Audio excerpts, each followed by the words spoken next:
স্বাধীন করতে পেরেছি, কিন্তু আরেকটু বাকি রয়েছে। সেটা কি?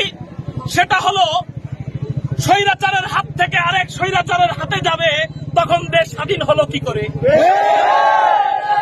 আমরা অন্য কোন স্বৈরাচারের হাতে এই দেশ দিতে চাই না। এই দেশ বহু জালেমদের মাধ্যমে, বহু ভিসা বিলাইদের মাধ্যমে চলেছে, আমরা দেখেছি তাদের দুর্নীতি। এই মুহূর্তে আমরা এই দেশ শাসন দেখতে চাই উলামায়ে কেরাম।